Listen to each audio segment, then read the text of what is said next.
ওগো মা তুমি এই ধরনের শ্রেষ্ঠ নেয়ামত, তোমারই পদ তলে রয়েছে জান্নাত। ওগো মা তুমি এই ধরনের শ্রেষ্ঠ নেয়ামত, তোমারই পদ তলে। ওয়া বিল ওয়ালিদাইনি ইহসানা, ইবাদত হবে আল্লাহর, ইহসান হবে মাতা পিতার। দ্বিতীয় নাম্বার ফয়সালা হলো ওয়া বিল ওয়ালিদাইনি ইহসানা, মাতা পিতার সাথে ইহসান করো। কার কথা? ইহসান মানে ভালো আচরণ, ইহসান মানে সদাচরণ, ইহসান মানে খেদমত, ইহসান মানে মা বাবার কাছে দোয়া চাওয়া, ইহসান মানে নিজের ক্ষমতা মা বাবার পায়ের সামনে বিছিয়ে দেয়া, ইহসান মানে রহমতের চাদর মায়ের পায়ের সামনে বিছিয়ে দেয়া। জোরে বলেন ঠিক কিনা? পৃথিবীর সব আল্লাহর ওলিগুলো যদি এই পুরো কোরআনুল কারীমকে খতম দিয়ে একটা গ্লাসের পানির মধ্যে ফু দেয়, আর আপনার মা যদি আরেকটা গ্লাসের পানির মধ্যে শুধু বিসমিল্লাহ বলে ফু দেয়, আল্লাহর কসম আপনার মায়ের দোয়াটা কবুল হয়ে যাবে। ঠিক কিনা? মায়ের দোয়া সবচেয়ে বড় দোয়া। অনেকে আছে ওই মা বাবার কাছে দোয়া চায় না। আরে আপনার বাবা আপনার বড় পীর সাহেব, আপনার মা আপনার বড় পীর সাহেব। মা বাবা থুইয়া বাবার দরবারে যাইয়া বাবার দরবারের কবরের উপরে মশারি দিয়ে আসে, এরকম ডাকাত আছে না নাই? যে লোকটা মাজারে মশারি দেয় দেখবেন ওর বাপেরে মশাই কামড়ায়, ওর মারে মশাই খায়, আছে না নাই? এজন্য আল্লাহ বললেন আমার দ্বিতীয় ফয়সালা ওয়া বিল ওয়ালিদাইনি ইহসানা, মাতা পিতার সাথে ইহসান করবা। ইবাদত হবে আল্লাহর, ইহসান হবে মাতা পিতার। তাহলে প্রথম ফয়সালা হলো ইবাদত আল্লাহর, দ্বিতীয় ফয়সালা হলো মাতা পিতার সাথে ইহসান করতে হবে। কার কথা? দ্বিতীয় ফয়সালার সাথে কোনো দ্বিমত আছে? এটাও একমত। আল্লাহর ইবাদত করা কি ফরজ না নফল? আল্লাহর ইবাদত যেমনি ফরজ, মাতা পিতার প্রতি ইহসান করা এটাও ফরজ। ঠিক কি না? মা বাবার সাথে ভালো আচরণ ইহসান, এটা নফল নয়, এটা অপশনাল নয়, এটাকে কম্পালসারি করে দিয়েছে কে? আমরা বললাম আল্লাহ আপনার দুইটা ফয়সালার সাথে আমরা একমত, কিন্তু আপনার ইবাদত কেমন করে করব আমরা বুঝলাম, কিন্তু মা বাবার সাথে ইহসান কেমন করে করতে হয় আমরা জানি না। ইহসান কাকে বলে আমাদেরকে বুঝায়া দেন। রব্বুল আলামিন নিজেই ইহসানের ব্যাখ্যা দিতে শুরু করলেন। ইম্মা ইয়াবলুগান্না ইনদাকাল কিবারা আহাদুহুমা আও কিলাহুমা ফালা তাকুল লাহুমা উফ। আল্লাহ নিজেই ইহসানের ব্যাখ্যা দিয়ে বলছেন, ইহসানের প্রথম ব্যাখ্যা হলো মা বাবা একজন কিংবা দুইজন যখন বার্ধক্যে উপনীত হয়ে যায়, মা বাবার একজন কিংবা দুইজন যখন বয়সে উপনীত হয়ে যায়, তাদের কোনো কাজের কারণে নাক ছিটকানো যাবে না। এটাই ইহসান। কোন সুবহানাল্লাহ। মা বাবা যখন বয়সে পৌঁছে যায়, আমাদের অনেকের আব্বা আম্মার বয়স হয়ে গেছে না? আমার আব্বারই তো বয়স হয়ে গেছে 60-এর উপরে। তো আপনারা যারা, আপনাদের আব্বার বয়স 60-70 হয়ে যাবে। আল্লাহ বললেন বাবা মার বয়স যখন 70-80-তে চলে যায়, খবরদার তাদের কোনো কাজে নাক ছিটকাবা না, তাদের কোনো কর্মকাণ্ডে উহ আহ শব্দটাও বলবা না। কথাটা কার? কারণ তোমরা যখন ছোট ছিলা তোমাদের কোনো কর্মকাণ্ডে তোমার বাবা মা কিন্তু নাক ছিটকায় নাই। ঠিক না? আমরা যখন ছোট ছিলাম মা বাবারে জ্বালা যন্ত্রণা দিতাম, তখন কিন্তু আমাদেরকে মা বাবা ঘর থেকে বের করে দিয়েছে। আপনার কত আগের স্মৃতি মনে আছে? আপনার বয়স যখন 3 কি কি ঘটছিল মনে আছে? তো 3 বছর যদি মনে না থাকে, বয়স যখন 2 ছিল ওইটা মনে আছে? বয়স যখন 1 ছিল, যন্ত্রণা জ্বালা যন্ত্রণা তো ওই সময় করছেন বেশি। ঠিক কি না? শীতের রাতে ডান দিকে আমার মা আমারে শোয়ালো, খেয়াল করে বুঝেন। মাঘ মাসের কনকনে প্রচন্ড শীত, পেশাব করে ডান দিকটা ভিজিয়ে দিয়েছি, মা আমারে ঘর থেকে বের করে দেয় নাই। আদর করে সোহাগ করে যত্ন করে আমার মা আমারে বাম দিকে রেখেছে, আবার বাম দিকে পেশাব করে ভিজিয়ে দিয়েছি, ঘর থেকে বের করে দেয় নাই। রাত 3টার দিকে আমার মা বাম দিক থেকে উঠিয়ে তার বুকের মধ্যে আমারে রেখেছে। রাত 3টার দিকে পেশাব করে আমার মায়ের বুকটা আমি 3টার দিকে ভিজিয়ে দিলাম। আমার মা তখন আমারে ঘর থেকে বের করে দেয় না, ইয়েতিমখানায় ফেলে আসে নাই, রাস্তায় ফেলে আসে নাই। রাত 3টার দিকে শাড়িটা চেঞ্জ করে, জামাটা চেঞ্জ করে আবার বুকে নিয়ে ঘুমাতে গিয়েছে। ঠিক কিনা? এজন্য আল্লাহ বুঝাতে চাইলেন ইহসান কারে বলে। শোনো শোনো, ওই বাবা মা যখন বয়স 70 হয়ে যাবে, ওই বাবা মার বয়স যখন 80 হয়ে যাবে, খবরদার খবরদার বাবা মার কোনো কাজে নাক ছিটকাবা না, উফ শব্দটাও করবা না। তোমরা যখন জ্বালাতন করেছো, বাবা মা তোমাদেরকে ঘর থেকে বের করে দেয় না, ইয়েতিমখানায় রেখে আসে নাই, এখন বয়সের কারণে বাবা মা যদি জ্বালাতন করে, বাবা আর মারে বৃদ্ধাশ্রমে রেখে এসো না, ঠিক কিনা? এজন্য আল্লাহ ডেকে বললেন, খবরদার, বাবা মারে বৃদ্ধাশ্রমে রেখে এসো না। তোমাদের জ্বালা যন্ত্রণা বাবা মা সহ্য করেছে, তোমারে ঘর থেকে বের করে দেয় না, এতিমখানায় রেখে আসে নাই। এজন্য বাবা মা যদি ঘরের মধ্যে পেশাব করে, পায়খানা করে পরিষ্কার করবা, তাহলে তোমার জীবনটারে উজালা করে দিবে কে? বৃদ্ধাশ্রমে রেখে আসা যাবে? বাবা মারে যদি বৃদ্ধাশ্রমে রেখে আসো, মনে রাখবা তোর কপালে বৃদ্ধাশ্রমে জুটবে না। তুমি যদি বাবা মারে বৃদ্ধাশ্রমে রেখে আসো, তুমি বয়স্ক হলে তোমার কপালে বৃদ্ধাশ্রম নাই, ঠিক কিনা? ভাঙ্গা থালা হাতে নিয়ে তুমি রাস্তায় ভিক্ষা করে খাবা। এজন্য আল্লাহ বললেন, ইহসানের প্রথম ব্যাখ্যা, ইম্মা ইয়াবলুগান্না ইনদাকাল কিবারা আহাদুহুমা আও কিলাহুমা ফালা তাকুল লাহুমা উফ। বাবা মা যখন বার্ধক্যে উপনীত হয়, তাদের কোনো কাজে নাক ছিটকাবা না, উফ শব্দটাও করবা না, উফ আহ এটাও বলা যাবে না। কথাটা কার? ইহসানের 2 নম্বর ব্যাখ্যা, ওয়ালা তানহারহুমা, আব্বা আম্মারে ধমক দিও না। কিছু ডাকা আইতাছে, মায়ের ধমক দেয়, বাবারা ডাকে বুড়া, মায়েরা ডাকে বুড়ি, আছে না নাই? কেমন করে মা বাবারে তুমি বুড়া বুড়ি ডাকো? তারা তো বুড়া বুড়ি হয়েছে তোমার কারণে। তোমারে মানুষ করতে যে তারা তাদের জীবন যৌবন সব হারিয়েছে, তোমারে লেখাপড়া করাতে যে তারা তাদের জমিন হারিয়েছে, তোমাকে বিদেশ পাঠাতে যে তারা তাদের ভিটে মাটি হারা হয়েছে। কিছু লোক আছে এলাকার সবার সাথে খুব মিষ্টি আলাপ, বন্ধু বান্ধবের সাথে খুবই ভদ্রতা, কিন্তু ঘরে ঢুকলেই মায়ের সাথে ঝিড়কি দিয়ে কথা বলে, ধমক দিয়ে কথা বলে, এরকম বেয়াদব আছে না নাই? আল্লাহ বললেন, ওয়ালা তানহারহুমা, ধমক দিও না, তোমার সব আমলগুলো বাতিল করে দিবে কে? ওয়ালা তানহারহুমা ওয়া কুল লাহুমা কওলান কারীমা, বরং বাবা মার সাথে কোমল আচরণ করো। যত ভদ্রতা তুমি জানো, যত নম্রতা তুমি শিখেছো, যত কার্টিসি তুমি জানো, সব কার্টিসি বাবা মার সাথে মেইনটেইন করবা। যত সফটলি কথা বলা যায়, যত কোমল ভাবে কথা বলা যায়, যত মোলায়েম ভাষায় কথা বলা যায়, বলতে হবে কার সাথে? জোরে বলেন, রাজি আছেন তো? রাজি আছেন?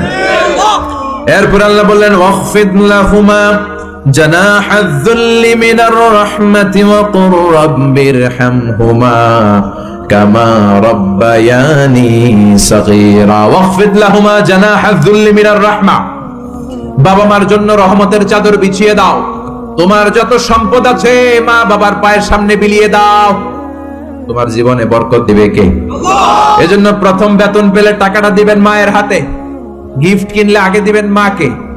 বউরে দিবেন না ওটা বলতেছে না, বউরে তো দিবেনই, কিন্তু আগে মায়ের হাতে কিছু দিবেন, তাহলে আপনার ইনকামে বরকত দিবে কে? আল্লাহ।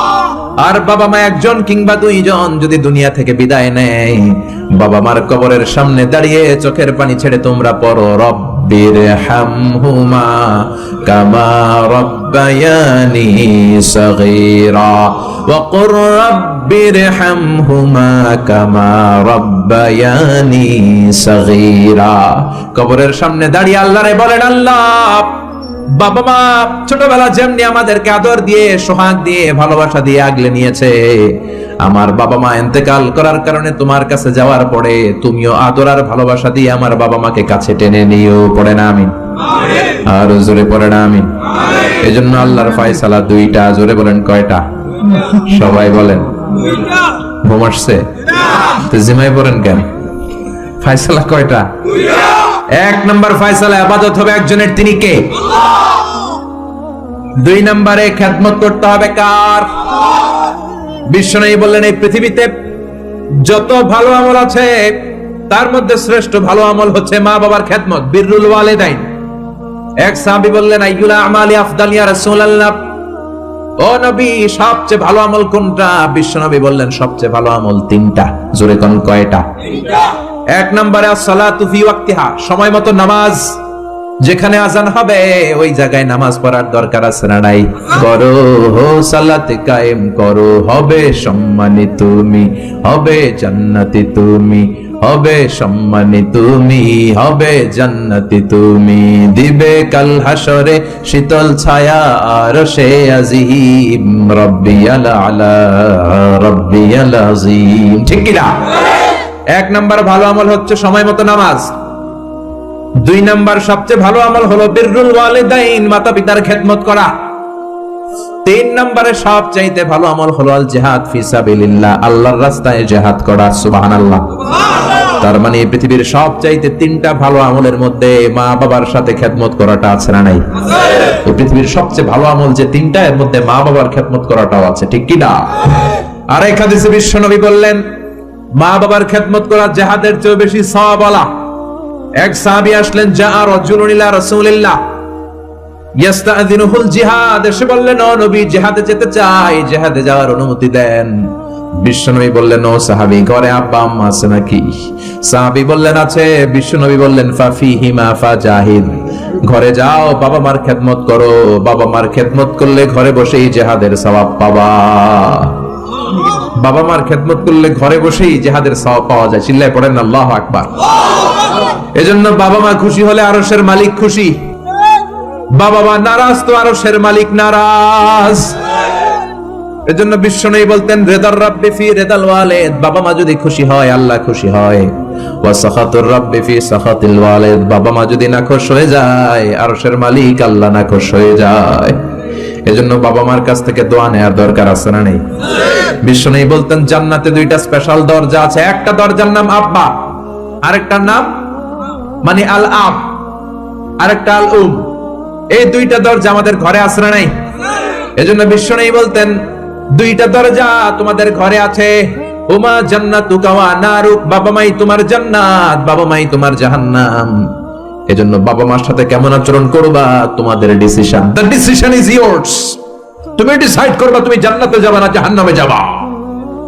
আপনি কপালে যত সেজদা দেন, যত কপাল কালো বানান, যতগুলো হজ করে আল হজ টাইটেল লাগান, যত যাকাত দেন, যত আমল করেন, আপনার মা যদি আপনার উপর নাখোশ হয়ে আল্লাহর কাছে বদদুয়া দেয়, আপনার সব আমলগুলোরে বরবাদ করে দিবে কে?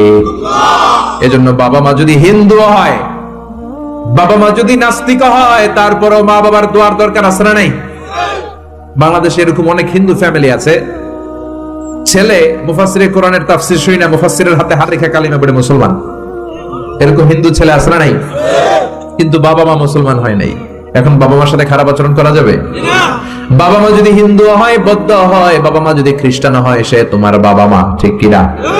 বিশ্বনবীর শালীর নাম আসমা, কি নাম? আসমা বিনতে আবি বকর, বুখারীর বর্ণনা। বিশ্বনবীর কাছে এসে বললেন, নবী, আনা মুসলিমা, আমি মুসলিম, ওয়া উম্মি মুশরিকা, আমার মা মুশরিক, আফাসিলুহা, এখন আমি কি করব? আমার মায়ের সাথে ভালো আচরণ করব নাকি খারাপ আচরণ করব? বিশ্বনবী বললেন, খবরদার সিলিহা, তোমার মায়ের সাথে তুমি ভালো আচরণ করবা। বাবা মা মুশরিক হোক, কাফের হোক, তাদের দোয়া, তাদের আশীর্বাদের দরকার আছে না নাই? সাইয়েদনা ইব্রাহিম জালিল কাদের পয়গম্বর, ঠিক কি না? উলুল আজমি মিনার রাসূল, খলিলুল্লাহ, মুসলিম মিল্লাতের জাতির পিতা, চিল্লায় কোন ঠিক কি না? কিন্তু ওনার আব্বারে উনি কালেমার দাওয়াত দিতে পারে নাই, দেওয়ার পরেও মানে নাই বাবার নাম আযার। তারপরে উনি বাবার সাথে খারাপ আচরণ করেছে নাকি? মোলায়েম ভাষায়, কোমল ভাষায়, আদবের সাথে বাবার ডেকে বলেছে, ইয়া আবাতি লিমা তা'বুদু মা লা ইয়াসমা'ু ওয়া লা ইউবসিরু ওয়া লা ইউগনি আনকা শাইআ। ও আমার সম্মানিত পিতা, কেন ওই মূর্তির ইবাদত করেন? 10টা হাত এরকম বের করে দিয়ে দাঁড়ায় থাকে, জিহ্বা বের করে, সামনে থাকে মিষ্টি, রসমালাই, দুধ, কিচ্ছু খেতে পারে না, মাছি বসলেও তাড়াতে পারে না, ঠিক কি না? কেন এই মূর্তির পূজা করেন? কেন এই পুতুলের ইবাদত করেন? যেই পুতুল কানে শোনে না, চোখে দেখে না, নিজের গায়ের মাছিটা নিজে তাড়াতে পারে। বাবারে আদর করে, যত্ন করে, সম্মান দিয়ে বুঝালেন, কিন্তু বাবার সাথে কি সাইয়েদনা ইব্রাহিম খারাপ আচরণ করেছে? জোরে বলেন, খারাপ আচরণ করেছে?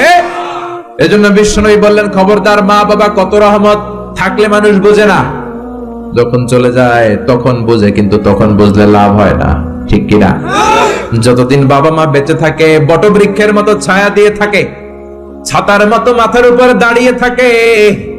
ও মিয়া, বন্ধু চলে গেলে বন্ধু পাওয়া যায়, ওয়াইফ চলে গেলে ওয়াইফ পাওয়া যায়, টাকা চলে গেলে টাকা পাওয়া যায়।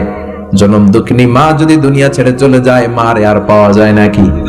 ওগো মা, তুমি এই ধরনের শ্রেষ্ঠ নেয়ামত, তোমারই পদ তলে রয়েছে জান্নাত। ওগো মা, তুমি এই ধরনের শ্রেষ্ঠ নেয়ামত, তোমারই পদ তলে রয়েছে জান্নাত। সুবহানাল্লাহ। এজন্য মায়ের দোয়া এমন দোয়া কখনো ফিরে না। গুলি মারলে গুলি মিস হয়, ড্রোন হামলা করলে মিস হয়, ব্যালিস্টিক ক্ষেপণাস্ত্র মারলে মিস হয়, অ্যাটম বোমা মারলে মিস হয়, মায়ের দোয়া মিস হয় নাকি? কথা কন, বিশ্বাস হয়?